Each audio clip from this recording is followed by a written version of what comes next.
Welcome back. Roxanna Ferguson joining us from TravelWise. It's great to have you back on the show. 2 days later. I know. We're not doing travel deals today. We did those on Monday. Today we're talking about Ecuador, a trip that Roxanna took about 6 weeks ago. She returned home from. It was, what, a couple, 3 weeks that you were gone? Yeah, we were gone for 17 days. So nice. it was like 4 trips in one. You'll see when we look at the pictures, such diversity in such a small country. Was it mostly Kamloops folk that came with you on this? Kamloops and Edmonton. Very nice. I'm an Edmonton girl originally, so I have lots of friends that travel with me from there. So, and a real cohesive group of 20 of us. Yes. Would you call this one of the highlight trips of your life? I mean, you've been so many places, it's hard to say, right? So I wouldn't judge by me, but one of the girls from Kamloops who came with me, Keely's been to 65 countries, and she said one of the top 5 trips ever. And she's been to 65 countries. Okay, that says it all, I'd say. I think so. Okay. It definitely, when people say, how is Ecuador? I said, out of 10, it was a 12. Okay. So, you know, and now having spent as much time as I did, I would definitely say most people think of Ecuador as the Galapagos, which of course we loved, but definitely Ecuador itself, the country, is so worth spending time in. It was just amazing. Okay, absolutely awesome. Amazing. Let's get into the pictures then. We have some great pictures. So this picture, we actually climbed up into inside of a bell tower in a church to take, and the view was stunning. It was absolutely gorgeous, and this is Quito. Quito is very historical. It's got beautiful cathedrals, the cobblestone streets. We absolutely loved it. So it was definitely the start of our historical side of our trip for sure. What is the main industry of Ecuador? Like what is it like? And is it a first world country, second world country? No, I don't even know if they would be considered second world. Definitely they're not. Their main industry, so they actually have a lot of oil, and they have definitely, I'd say tourism is one of their up-and-coming industries for sure. But I would venture to guess that oil is probably their first. And they do a lot of agriculture. Sure. Getting back into the pictures, those houses. Sorry, we digress. So this community is in Quito as well, and it's called the Beehive. It's just beautiful. The bright colors. It's just an absolutely gorgeous, gorgeous area of Quito. So this was kind of fun. We were doing a walking tour, and there were some ladies making empanadas and different things. So we stopped and had some street food. Delicious. You know what? It was really good. They use cheese in everything. Oh, so those are filled with cheese, and some were filled with cheese and fruit.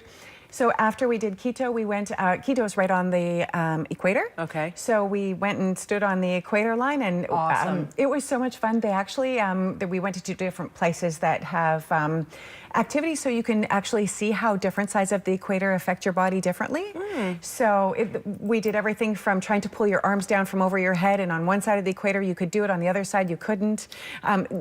Like 2 feet apart. Oh, it was the craziest thing. I could have had 100 pictures just on that. So am I right in saying the sun sets pretty much at 6 o'clock in the morning, 6 o'clock at night, all the way around the year? Absolutely. Interesting. Very interesting. So after Quito, we went into the Amazon and spent 4 nights in the Amazon jungle. That last picture you just saw was actually our accommodation, sort of lifted up over all of the ground cover, and this is just an idea of some of the things we saw in the Amazon. I love him. Look at how cute little fellow with his orange legs. Totally. Marcel, don't look like you're gagging. Do you see that gagging look you We're just not made? eating him. No, we're loving him. So this particular, the lodge we stayed at is called the Sacha Lodge, and it is amazing, absolutely amazing. This is a 1 kilometer walk along the canopy of. Awesome. Isn't that great? You're overlooking everything. Everything. We could see the sloths playing, the howler monkeys playing, the macaws were there, the toucans. It was fantastic. How cool is that? After the jungle, we went to a place called Banos, which is all about volcanoes, waterfalls, and so this tram you take over the waterfalls. It was a thrill for sure. And then these were some stairs we climbed to get behind one of the waterfalls. So I tried to put the picture of behind the waterfall. It didn't work, but this is the front half of the waterfall. So we were in behind that waterfall, inside the cliff. Needless to say, those stairs were not to code. Like, those look dicey. Oh gosh, no. And speaking of not to code, don't go past this picture too quick. This is a swing off the end of the earth. It's called the swing of the end of the roof, and it was actually I can't remember which year of National Geographic. I want to say 2014. It was covered by National Geographic. This is a seismic tower where they you know, they check activity with earthquakes, the volcano eruptions, that sort of thing. And the gentleman that was up there had a young daughter, so he built a swing for her to play on, but literally there's nothing below you. Good Lord. Yeah, that was a thrill to say the least. Again, not to code. No, but that's not talking about code. We're That's not talking about code. After that, we went to San Cristobal, which is one of the islands on the Galapagos. So this is actually where we flew into and where we were catching our ship.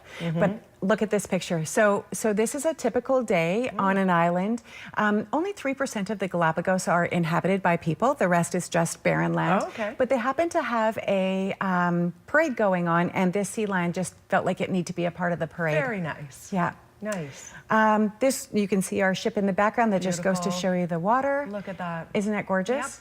Yep. Sea lions everywhere. Yeah. You're supposed to stay at least 6 feet away from them, but sometimes it's impossible because they are everywhere. Yes. My blue-footed booby, my favorite bird. Look at their little blue feet. And if you look carefully, you can see 2 babies under. Only one ever survives. Oh. It's kind of sad. Yeah, that's the way it works in nature. Speaking of survival of the fittest, wasn't the Darwin's theory of evolution founded in Galapagos? Absolutely. You betcha. My son just did that in science. Awesome. Look at this guy. Is he not cute? Yes. I love Look at the colors.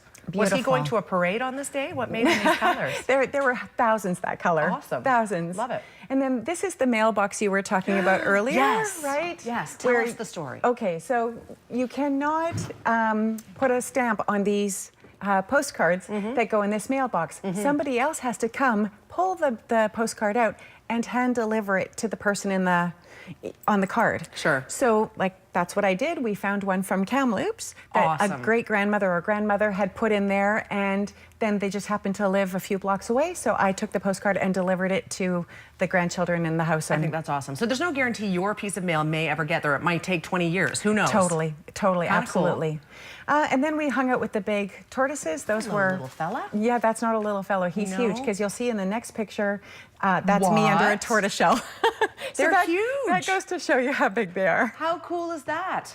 Was that well preserved under there? What's going on? It's just like a it little was house. very well preserved. Yeah, That is awesome. Isn't that fun? What a great trip, and it was 3 weeks, and that was like such a fascination. But gives the people a super little fast. idea of what's going on over there. It was beautiful, absolutely gorgeous, and just lovely, lovely people. Always felt safe, always felt comfortable, well received. I can't say anything but great things about it. Did you brush up on your Spanish?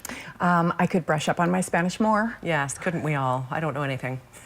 Yeah, I wish I had my daughter with me because although we had no issues with the language at all. We really didn't. Roxanna, thank you for being here. I like doing this little usual. in-depth looks at some of your travels. Anytime. Awesome. We'll do another one in the new year for sure.